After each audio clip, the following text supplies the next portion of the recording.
Hey, good morning, Donald Nesbit. I see you want to start early today. That's okay. I'm always ready. So you said that you don't have to show the contract until it's ratified.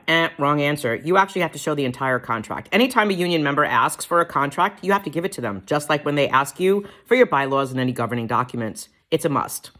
Lie number 2. You also said that I changed my position. Wrong answer. I never changed my position. I'm going to send you a YouTube video of the last 3.5 minutes of, my almost over hour testimony to the city council, where I asked them 3 things, and I put them in your first video, but I guess you didn't pay attention to that. You see, we told them don't do your change, because your change, the proposed change from the unions, provides choice, but you have to pay for it. That's not a choice when you can't afford it. You see, Mr. Nesbit, you make over $100,000 a year, right? If a retiree makes a $20,000 pension or a $15,000 pension, how can they afford a $200 starting premium monthly, plus copays, plus medications? They can't. Again, it's not a choice. So the 3 asks I had of City Council was, don't do the proposed Intro 874. It provides choice, but only to wealthy retirees, of which DC 37, most of us, are not. Number 2, I said to them that they should allow protect retirees from 874 because I should have a path of due process, which would be litigation. Because it's either the unions protect me, which clearly they weren't, or the council had to do something which I wasn't surely firm that they all would, because most of them don't have an institutional knowledge of 12-126.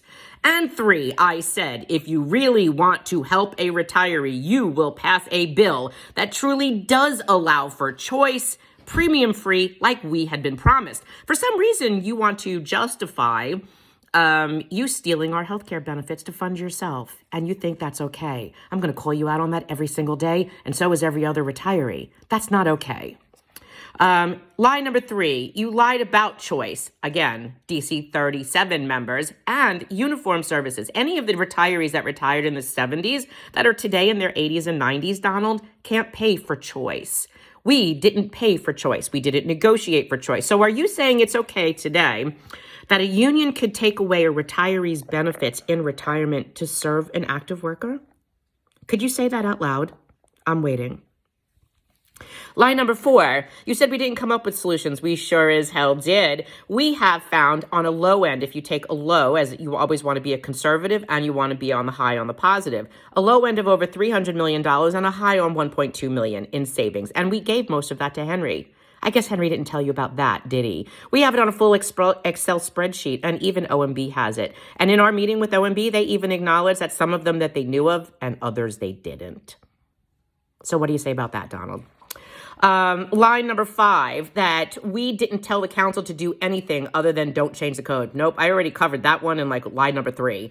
We gave them 3 things, and I'm going to send you another video that you can actually see. In my last 3.5 minutes of my testimony, I gave them 3 things to do. Let's see, now I lost count of my lies. 1, 2, 3, 4, 5. Lie number 6. We called for Aetna. No, Donald, we never called for Aetna. We always said Medicare Advantage should be a choice, the way that they were founded to be a choice in 1996. It should not be forced upon anyone. Now, let me ask you a question. Are you okay with forcing me in a healthcare plan? Are you okay with forcing your own employees in a healthcare plan? Why would you force people into a plan that might not serve them? And why are you not fact-checking the fact that this plan does not benefit everyone? We've been putting this out for 2 years. Where have you been, Donald? You're not serving your members, and you're definitely not serving us. The last thing you said was about the $165 per member and per retiree that went into your welfare funds. You see, Henry agreed to the $1 billion to go from the health fund to raises and collective bargaining because he made all the unions complicit by giving them $165 to their welfare funds. Some unions took it and some unions didn't. Your union took it. That's greed. You didn't need the $165 per member. Your welfare fund, from what people tell me, what Henry said to me, is flush with money. And we said, well, Henry, if it's so flush with money, why don't you give us back our donut hole coverage that you took away from us in 2017? And you know what Henry's response was, Donald? I'm sorry, Mary, and we can't do that. We're using that money now to renovate 125 Barclay Street. Yeah. So you're using our money that should have protected a retiree donut hole coverage in their drug plan to renovate a building that's been closed for over 2 years. Have a good morning.